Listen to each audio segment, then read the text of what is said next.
ನಮಸ್ಕಾರ ವೀಕ್ಷಕರೇ, ಜಾನಕಿ ಟಿವಿ ಸುದ್ದಿವಾಹಿನಿಗೆ ಸ್ವಾಗತ. ನಾನು ನಿಮ್ಮ ಎಂ ಮಹದೇವಸ್ವಾಮಿ.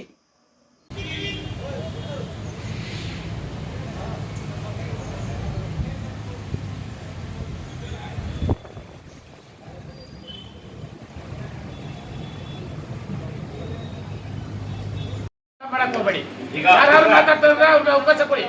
ಅವ್ರಿಗೆ ಉತ್ತರ ಸಿಕ್ಕಿದ ಮೇಲೆ ಕೂತ್ಕೊಂಡ್ರೆ ನೀವು ಮಾತಾಡಿ.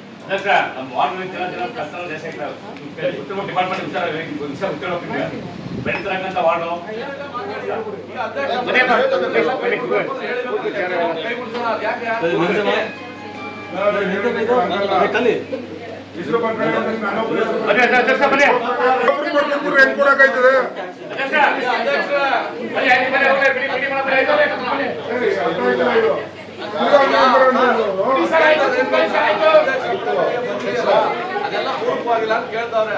ಅದ್ರ ಬಗ್ಗೆ ಚರ್ಚೆ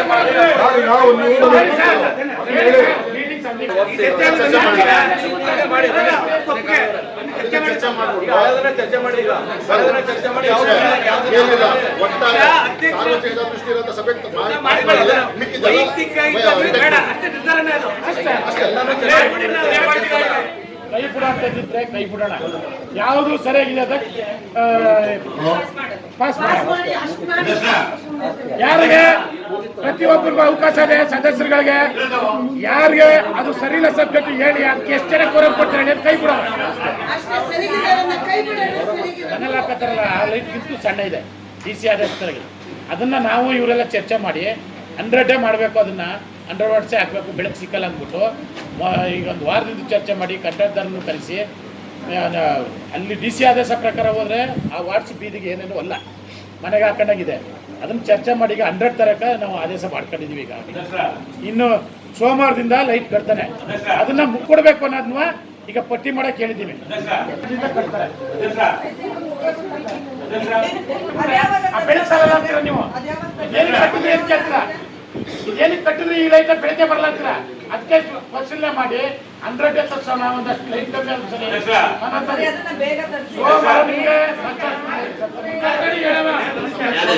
ಎಲ್ರು ಮಾತಾಡಿದ್ರೆ ಯಾರು ಉತ್ತರ ಜಿಮ್ ಮೆಟಲ್ಗೆ ಕೊಟ್ಟಿದ್ದಲ್ಲ ಸಬ್ಜೆಕ್ಟ್, ಅದೆಲ್ಲ ಪಾಸ್ ಆಗಿದೆ. ಟೆಂಡರ್ ಅಂತಕ್ಕಿದೆ, ಅದು ಟೆಂಡರ್ ಇಂದ ತೆಗೆದುಕೊಂಡಿದ್ದಾರೆ. ಅನುಮತಿ ಮೇರೆಗೆ ಎಲ್ಲ ಸದಸ್ಯರಿಗೆ ಒಪ್ಪಿಗೆ ಇದ್ರೆ ಅದು ಬೇಡ ಅಂದ್ರೆ ಕೈ ಬಿಡೋದು ಅಷ್ಟೇ.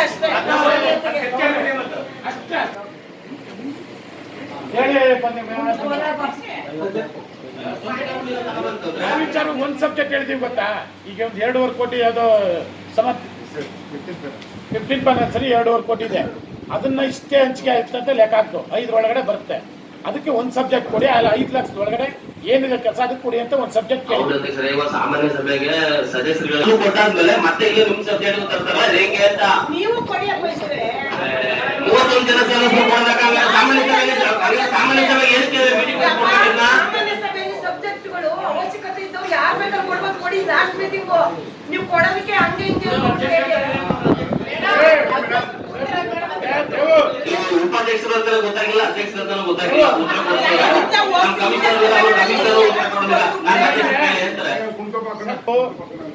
ಮೇನ್ ಸಬ್ಜೆಕ್ಟ್ ಕೊಟ್ಟಿರ್ತಾರೆ. ಕೆಲವರು ಅಧ್ಯಕ್ಷರು ಕೊಟ್ಟಾಗ ಅಲ್ಲೂ ಬರಲಿ ಅಂತ ಕೊಟ್ಟಿರ್ತಾರೆ. ಅದೇ ಇದ್ರ ಉದ್ದೇಶ ಒಂದೇ ಸಬ್ಜೆಕ್ಟ್. ಅದನ್ನ ಏನ್ ಮಾಡ್ಬೇಕು ಹೇಳಿ ಅಷ್ಟೇ.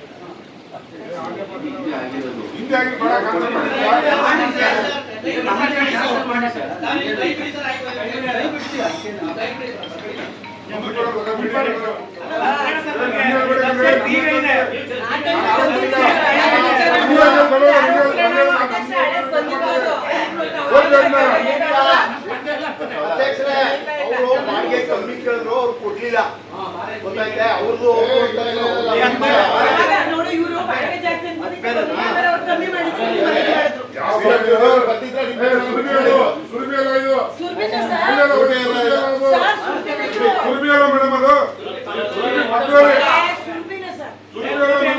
ಸರ್ ಓದಿ ಸರ್ ಒಂದ್ಸರಿ ಮಾಡಿ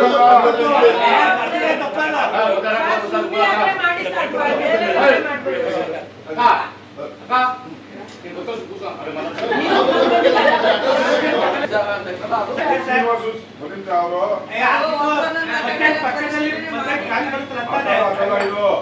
ಅದನ್ನ ಒಂದ್ ನಿಮಿಷ ಅಧ್ಯಕ್ಷರೇ ಕನ್ಫ್ಯೂಸ್ ಆಗೋದು ಬೇಡ. ಯಾವ ಜಾಗ ಹೇಳಿ ಸರ್? ಕುಂತ್ಕೊಂಡು ಮಾತಾಡಿ ಕುಂತ್ಕೊಳ್ಳಿ.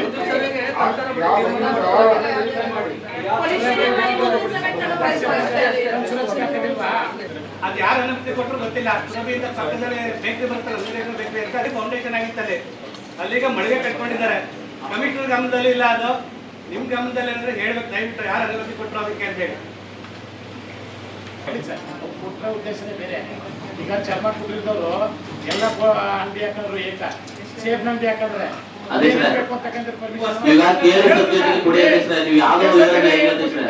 ಅಲ್ಲೇನೋ ಮಾಡ್ಕೊಂಡಿರ್ತಾರೆ. ಅದನ್ನ ಏನ್ ಬೇಕಾ ಬೇಡ ಹೇಳಿ. ಸಬ್ಜೆಕ್ಟ್ ಗೊತ್ತಿಲ್ಲ ಸರ್. ಬಂದಿಲ್ಲ ಆ ಸಬ್ಜೆಕ್ಟ್ ಯಾವ ಉದ್ದೇಶಕ್ಕೆ ಅಂತ ಹೇಳಿದ್ರೆ ನಾವು ಒಪ್ಕೊತೀವಿ ಅಧ್ಯಕ್ಷರು ಬಂದರೆ ಸರ್. ಸಬ್ಜೆಕ್ಟ್ ಬಂದಿದೆ ತೋರಿಸಿ ಸರ್, ಒಪ್ಕೊತೀವಿ. ಕೇಳ್ಕೊಂಡು ಅಂದೆ ಯಾಕಂದ್ರೆ ಒಂದಿಬ್ರು ಇಡ್ಬೇಕು.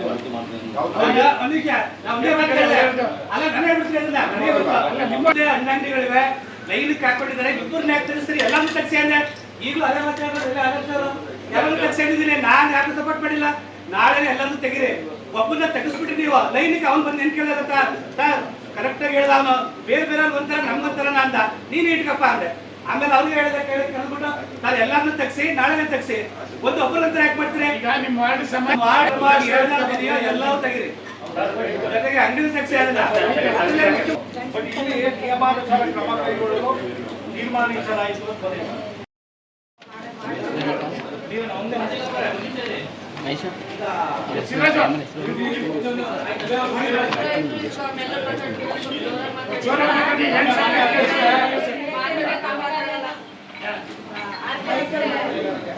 ರೈಲ್ವೆ ಕಾಮಗಾರಿ ಹಳೆ ನಕ್ಷೆ ಪ್ರಕಾರನೇ ಕಟ್ಟಬೇಕಾಗುತ್ತೆ. ಹೊಸದಾಗಿ ಯಾವುದೇ ಬದಲಾವಣೆ ಮಾಡಬೇಕಾಗಿಲ್ಲ. ಹೊಸದಾಗಿ ಬದಲಾವಣೆ ಮಾಡಿದ್ರೆ ನೋಡಿ, ಇದು ಇಂಪಾರ್ಟೆಂಟ್ ವಿಚಾರ ಚರ್ಚೆ ಮಾಡಿ. ನಿವಾಸಿಗಳು ಜಾಸ್ತಿ ಇರೋದ್ರಿಂದ ಸರ್ ಅಲ್ಲಿ ರಾಜಾಜಿ ಕಾಲೋನಿ ಕೆಳಗಡೆ ದೇವಸ್ಥಾನ ರಸ್ತೆಗಳು ಇರೋದ್ರಿಂದ ಅಪಘಾತಗಳು ಜಾಸ್ತಿ ಆಗುತ್ತೆ ಸರ್. ಅಲ್ಲಿ ವಾಹನಗಳು ಜಾಸ್ತಿ ಓಡಾಡ್ತಾ ಇರುತ್ತೆ. ಆಮೇಲೆ ಜನಸಂಖ್ಯೆ ಜಾಸ್ತಿ ಇರೋದ್ರಿಂದ ದಯವಿಟ್ಟು ನಿಮಗೆ ಹೇಳ್ತಾ ಇದೀವಿ ಸರ್, ದಯವಿಟ್ಟು ಕೈ ಮುಟ್ಟಿ ಕೇಳ್ಕೊಳ್ತೀವಿ ಸರ್. ಮೇಲ್ಸೇತುವೆ ಯಾವುದೇ ಹಳೆ ನಕ್ಷೆ ಪ್ರಕಾರನೇ ಕಟ್ಟಬೇಕು ಸರ್. ಹೊಸದಾಗಿ ಯಾವುದೇ ಇದು ಮಾಡೋದು ಬೇಡಬೇಕು ಸರ್. ಒಬ್ರಿಗೋಸ್ಕರ ಯಾವುದೇ ಬದಲಾವಣೆ ಮಾಡಬೇಕಾಗಿಲ್ಲ ಸರ್. ಹಣ ಬಿಡುಗಡೆಯಾಗಿ ಆರ್ಥಿಕ ರಸ್ತೆಯಲ್ಲಿ ಹಾಕಬೇಕು ಅಂತ ಅಲ್ಲಿಗೆ ಎಸ್ಟಿಮೇಟ್ ಮಾಡಿ ಅಂಗಡಿಗಳನ್ನ ಮಾರ್ಕ್ ಮಾಡಿದ್ದಾರೆ. ಈಗ ಯಾರೋ ಕೆಲವರು ಒಂದು ಅರ್ಜಿ ಕೊಟ್ಟರು ಅಂದ್ಬಿಟ್ಟು ಆ ಫ್ಲೇವರ್ನ ಆಲ್ರೆಡಿ ಒಂದು ರೋಡು ವೇಸ್ಟ್ ಆಗ್ಬಿಟ್ಟಿದೆ. ಬೇರೆಯವ್ರು ಯಾರೋ ಇಚ್ಛಾಶಕ್ತಿಯಿಂದ ಆ ರೋಡು ದಯವಿಟ್ಟು ಹಂಗಾಗಬೇಡಿ. ಏನು ಅಲ್ಲಿ ನಮ್ಮ ನಗರಸಭೆಯಿಂದ ಅನುಮೋದನೆ ಆಗಿದೆ ಅದೇ ಪ್ರಕಾರ ಹಳೆ ಪ್ರಕಾರನೇ ಮುಂದುವರಿಸ್ಕೊಡ್ಬೇಕು. ಯಾಕಂದ್ರೆ ಸಾರ್ವಜನಿಕ ಕಡೆ ಬಂದ್ರೆ Saraswati colony slum board, Rajaji colony slum board ಮನೆಗಳು ಎಲ್ಲ ಬಡವ ಮನೆಗಳು ಹೋಗ್ತವೆ.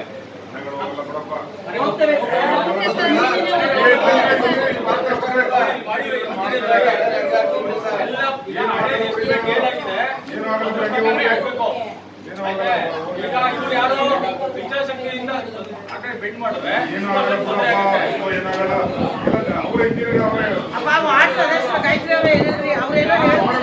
ನಿವಾಸಿಗಳಿಗೆ ಗೊತ್ತಾಗುತ್ತೆ. ನಾವು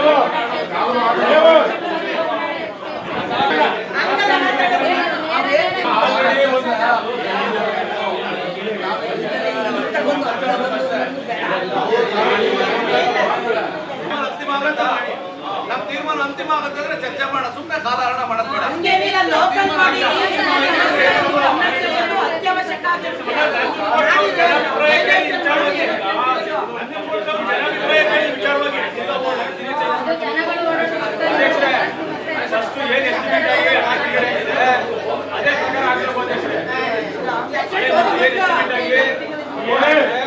ಪ್ಲಾನು ಎಲ್ಲಿತ್ತು ಅಂತ ಹೇಳಿ ಕೇಳಿ ಸರ್. ಮೊದಲೇ ಇಲ್ಲಿ ಅರ್ಥವಾಯ್ತಿಲ್ಲ. ಇಲ್ಲಿ ಪಾಪ ಇಲ್ಲಿ ನಮ್ಮ ಸದಸ್ಯರು ಮೀಟಿಂಗ್ ಇದ್ದಾಗ ಬರ್ತಾರೆ. ಇನ್ನು ಬಾಕಿ ದಿನದಲ್ಲಿ ಏನು ನಡೀತಾನೆ ಅನ್ನೋದು ಗೊತ್ತಿಲ್ಲ ಪಾಪ ಅವ್ರಿಗೆ. ಮೀಟಿಂಗಲ್ಲಿ ಏನು ಕೇಳಬೇಕು ಅನ್ಕೋ ಉದ್ದೇಶಕ್ಕೆ ಕೇಳ್ಬಿಟ್ಟಿರ್ತಾರೆ. ಒಂದು ಕೆಲವ್ರಿಗೆ ಅದೇ ಪ್ರಸಿದ್ದಾರೆ ಕೆಲವರು ದಯವಿಟ್ಟು ಪ್ಲೀಸ್ ಇಂಪಾರ್ಟೆಂಟ್ ದಿನ ಬರೋರಿಗೆ ಇಲ್ಲಿ ಆಗು ಹೋಗಗಳೆಲ್ಲ ಗೊತ್ತಾಯ್ತಾ ಇರುತ್ತೆ. ಬಟ್ ಇನ್ನು ಇಲ್ಲಿ ಬರ್ದೋದವ್ರಿಗಂತೂ ಇನ್ನೂ ಆ ಮೇಲ್ಸೇತುವೆ ಏನಾಯ್ತದೆ ಅನ್ನೋದು ಗೊತ್ತಿಲ್ಲ. ಅದರಿಂದ ಈಗ ಸಭೆಯಲ್ಲಿ ಅವಕಾಶ ಸಿಕ್ಕಿದೆ, ಅವ್ರಿಗೂ ಅರ್ಥವಾಗಂಗೆ ಹೇಳಿ ಈ ಪ್ಲಾನಲ್ಲಿ ಏನು ತೊಂದರೆ ಆಗುತ್ತೆ, ಆ ಪ್ಲಾನಲ್ಲಿ ಏನು ತೊಂದರೆ ಆಗುತ್ತೆ ನನ್ನ ಇರಿ ಸರ್ ಇರೇ ಏನ್ ಸರ್ ಇದು ಅಲ್ಲಪ್ಪ, ಏನ್ ಅವ್ರಿಗೆ ಅವಕಾಶನೇ ಇಲ್ವಂಗಾರ? ಅವ್ರಿಗೆ ಅವಕಾಶನೇ ಇಲ್ವಾ? ಮಧ್ಯಪ್ರಸಾದ್ಗಿಲ್ವಾ? ಇವ್ರಿಗಿಲ್ವಾ? ಕುತ್ಕೊಳ್ಳಿ ಸರ್, ಯಾಕೆ ಸರ್ ಕುತ್ಕೊಳ್ಳಿ. ಅದ್ರ ಬಗ್ಗೆ ಎಲ್ಲರೂ ಕೇರ್ ತಗೋಬೇಕು. ಇವತ್ತು ಒಂದು ಕೆಲಸ ಈಗ ಎಷ್ಟು ಅನಾನುಕೂಲ ಆಗಿದೆ ಅನ್ನೋದು ಪ್ರತಿಯೊಬ್ಬರಿಗೂ ಗೊತ್ತಾಗಿದೆ. ಇವತ್ತು ಎಲ್ಲ ವಿಚಾರವಂತರಿದ್ದು ಇಲ್ಲಿ ಸಭೆಯಲ್ಲಿ. ಇವತ್ತು ಅದೇ ತಪ್ಪಾಗುತ್ತೆ ಅನ್ನೋದಾದ್ರೆ ನಾವಿದ್ದೇನು ಪ್ರಯೋಜನ ಇಲ್ಲಿ? ನಾವಿದ್ದೇನು ಪ್ರಯೋಜನ? ಅದನ್ನ ಪರಿಗಣಿಸಿ ಫಸ್ಟು ಈ ಪ್ಲಾನಲ್ಲಿ ಆದರೆ ಸಾರ್ವಜನಿಕರಿಗೆ ಅನುಕೂಲ ಆದ, ಈಗ ಎರಡನೇ ಪ್ಲಾನ್ನಲ್ಲಿ ಆದರೆ ಅದು ಅನಾನುಕೂಲ ಆದ, ಎಷ್ಟು ಜನಕ್ಕೆ ತೊಂದರೆ ಐತೆ ಅನ್ನೋದು ಈ ಸಭೆಯಲ್ಲಿ ನಿರ್ಣಯ ತಗೋಬೇಕಾಯ್ತು. ನಾವುಗಳೆಲ್ಲ ಫಸ್ಟು ಎಲ್ಲ ಬುದ್ಧಿವಂತರಿದ್ದೀವಿ, ಪ್ರತಿಯೊಬ್ಬರು ಯೋಚನೆ ಮಾಡಿ ಇದನ್ನ ಒಕ್ಕಲಿನಿಂದ ಒಪ್ಪಿಗೆ ಕೊಡಿ. ನಾವು ಏನಾಗುತ್ತೆ ಇಲ್ಲಿ ಎಲ್ಲ ಒಕ್ಕಲಿನಿಂದ ಮೀಟಿಂಗ್ ಮಾಡಿ ರೆಸಲ್ಯೂಷನ್ ಕಳ್ಸೋಣ. ರೈಲ್ವೆ ಯಾವ ಪರಿಗಣಿಸಿ ಮಾಡಿಸ್ತಾರೆ, ನಮ್ದು ಏನು ಕೊಟ್ಟಿದ್ದೀವಿ ಅದನ್ನ ಮಾಡಿದ್ರೆ ಸಂತೋಷ. ಸುಮ್ಮನೆ ವಿರೋಧ ಮಾಡಕ್ಕೆ ಹೋದ್ರೆ ಮುಂದಿನ ಒಂದು ಹೋರಾಟ ನಿಲ್ಬೇಕಂತ ನಾವುಗಳೆಲ್ಲ ನೀವೆಲ್ಲ ಡೈರೆಕ್ಟು 3ನೇ ಕ್ಲಾಸಿಂದ ಸ್ಟಾರ್ಟ್ ಆದರೆ KEB-ಇಂದ 4ನೇ ಕ್ಲಾಸಿಂದ ಸ್ಟಾರ್ಟ್ ಆದರೆ ಡೈರೆಕ್ಟು ಈಗ ಅಲ್ಲಿ ಕೃಷ್ಣಪ್ಪ ಹಿಂದೆ ಅಲ್ಲಿ ಒಕ್ಕಲಿಗೇರಿ ತವಿಂದ ಸ್ಟಾರ್ಟ್ ಆಗಿತ್ತು. ಅದು ಪ್ಲಾನ್ ನೋಡಿದಾಗ ನಾವು ಕಮಿಷನರ್ ಎಲ್ಲ ಪ್ಲಾನ್ ನೋಡಿದಾಗ ನಮ್ಮ ತಹಸೀಲ್ದಾರ್ ಆಫೀಸಲ್ಲಿ ರೈಲ್ವೆರು ಎಲ್ಲ ನಾವೆಲ್ಲ ಹೋಗಿದ್ದು, ಮೀಟಿಂಗ್ ಕರೆದಿದ್ದು. ಆ ಪ್ಲಾನ್ ನೋಡಿದಾಗ ಒಕ್ಕಲಿಗೇರಿ ಎಂಟ್ರೆನ್ಸಿಂದ ಇತ್ತು ರೂಪು. ಅದನ್ನು ನಾನೇನು ಮಾಡಿದೆ, ಪ್ಲಾನ್ ಪ್ರಕಾರ ಹೋದರೆ ನಮ್ಮ ದೇವಸ್ಥಾನ ತೇರು ಬಂದಾಗ ಹಗ್ಗ ಬಂದರೆ ಸುಮಾರು ದೂರ ಬೇಕಾಯ್ತು ಅಂದ್ಬಿಟ್ಟು 50 ಮೀಟ್ರನ್ನ ಹಿಂದಕ್ಕೆ ಹಾಕಿಸ್ದೆ. ಅದು ಓಕೆ ಆಗಿ ಬರ್ಕೊಂಡ್ರು. ಅದನ್ನು ಈಗ ಇತ್ತೀಚೆಗೆ 2-3 ಜನ ಅರ್ಜಿ ಕೊಟ್ಟರು. ಬಂದಂಗೆ ಕೃಷ್ಣಪ್ಪನವರು ಅರ್ಜಿ ಕೊಟ್ಟರು, ನಮ್ಮ ಅಂಗಡಿಗಳಿಗೆಲ್ಲ ತೊಂದರೆ ಐತೆ, ಕಮರ್ಷಿಯಲ್ಲು ನಂಜುಗುಡ್ದು ಈ ಥರ ಆಗುತ್ತೆ, ಪ್ರಾಬ್ಲಮ್ ಆಗುತ್ತೆ ಅಂತ ಒಂದು ಅರ್ಜಿ ಕೊಟ್ಟರು. ಅದೇ ಥರ ಗಂಗಾ ಅವ್ರ ವಾರ್ಡವರು, ಗಾಯತ್ರಿ ಅವ್ರ ವಾರ್ಡವರು, ಸಂಬಂಧಪಟ್ಟ ವಾರ್ಡವರು ಕೊಟ್ಟರೆ ಏನು ಹಳೆ ಪ್ಲ್ಯಾನ್ ಇತ್ತು ಅಂತ. ಹಳೆ ಪ್ಲ್ಯಾನ್ ಬಂದೆವು, ಕರೆಕ್ಟಾಗಿದೆ, ಅದು ಓಕೆ ಆಗಿದೆ. ಬಟ್ ಎರಡನೇ ಪ್ಲ್ಯಾನಲ್ಲಿ ಸೋಮಣ್ಣವ್ರು ಕೊಟ್ಟಾಗ ಸೋಮಣ್ಣವರು ಒಂದು ಲೆಟ್ರ್ ಬರ್ತಾರೆ, ಇನ್ನೊಂದು ಪ್ಲ್ಯಾನ್ ಮಾಡ್ಕೊಬನ್ನಿ, ಅದರಲ್ಲಿ ಏನಾದ್ರು ಅನುಕೂಲ ಆದರೆ ನೋಡೋಣ ಅಂತ ಒಂದು ಬರೆದು ಕಳಿಸಿದ್ದಾರೆ. ಅದೇ ಪ್ಲ್ಯಾನ್ ಪ್ರಕಾರ ಮೊನ್ನೆ ಬಂದಿದ್ರು ರೈಲ್ವೆರು ಪ್ಲ್ಯಾನ್ ಮಾಡ್ಕೊಂಡು. ಅದು ಹೆಂಗಿದೆ ಅಂದರೆ ಡಬಲ್ ಥಿಯೇಟ್ರ್ 0 ಕ್ರಾಸ್ ಈ ಕಡೆ ಇದೆ ನೋಡು, ಡಬಲ್ ಥಿಯೇಟ್ರ್ ಪಕ್ಕ ಹೋಗಿ ಸರಸ್ವತಿ ಕಾಲೋನಿ ಅಲ್ಲಿ ರೈಲ್ ದಾಟಿ ಏನು ಆರ್ಚ್ ಇದೆ ನಮ್ಮ ರಾಜಾದಿ ಕಾಲೋನಿ, ಅಲ್ಲಿ ಲ್ಯಾಂಡ್ ಆಗೋದು ಅಂತ ಇದೆ. ಎಲ್ಲ ಬರೋರೆಲ್ಲ ಅಲ್ಲಿ ಬರಬೇಕಾಗುತ್ತೆ ಲಾಸ್ಟ್ಗೆ. ಡೈರೆಕ್ಟ್ ಬರೋದು ಹೆಂಗಿದೆ ಅಥವಾ ಸುತ್ತಲಂದು ಬರೋದು ಹೆಂಗಿದೆ, ಆಮೇಲೆ ಎಲ್ಲಕ್ಕಿಂತ ಅಲ್ಲೇ ಇಲ್ಲ ಇಲ್ಲ ಇಲ್ಲ ಇಲ್ಲ ಇಲ್ಲ ಇಲ್ಲ ಇಲ್ಲ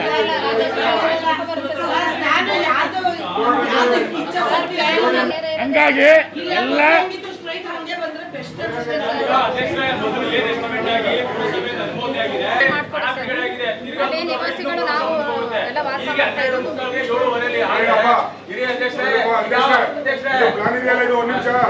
ಸಾರ್ವಜನಿಕವಾಗಿ ನಂಜನಗೂಡಲ್ಲಿ ಎಲ್ಲ ಇಲ್ಲಿರೋ 3ನೇ ಕ್ಲಾಸಿಂದ ಹಿಡಿದು ಕೆಳಗಡೆ ನಮ್ಮ ಒಕ್ಕಲಿಗೇರಿ ಗಂಟು ಬಡವ ಜನ, ಮಾಮೂಲಿ ಬಡವರು ಅಂಗಡಿ ಒಳಗೆ ಕಟ್ಕೊಂಡು ಜೀವನ ಮಾಡ್ತಿದ್ದಾರೆ.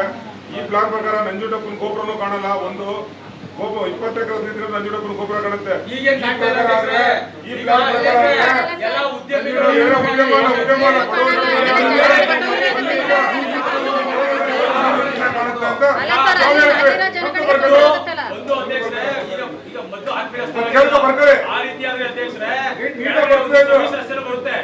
ಈ ಪ್ಲಾನ್ ಪ್ರಕಾರ ಅಂದ್ರೆ ಸರ್ವಿಸ್ ರಸ್ತೆ ಬರಲ್ಲ.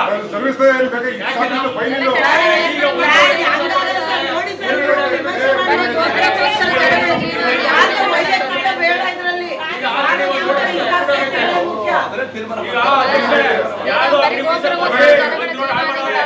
ಈಗ ಉಳಿಸಕ್ ಹೋಗಿ ಇನ್ನೊಂದು ರೋಡ್ ಹಾಳು ಮಾಡ್ತಾರೆ.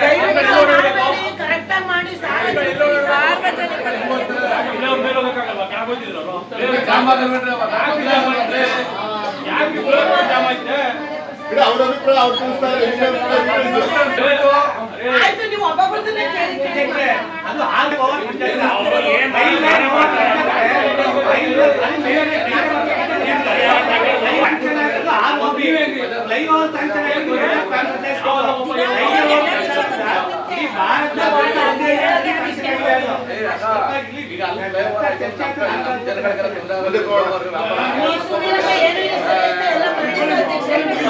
ಈಗ ಹಳೆ ಎಸ್ಟಿಮೇಟ್ ಆಗಿ ನಾವು ಪುರಸಭೆಯಲ್ಲಿ ಏನು ಅನುಮೋದನೆ ಆಗಿದೆ ಹಾಗೆ ಮಾಡಿ ಸರ್.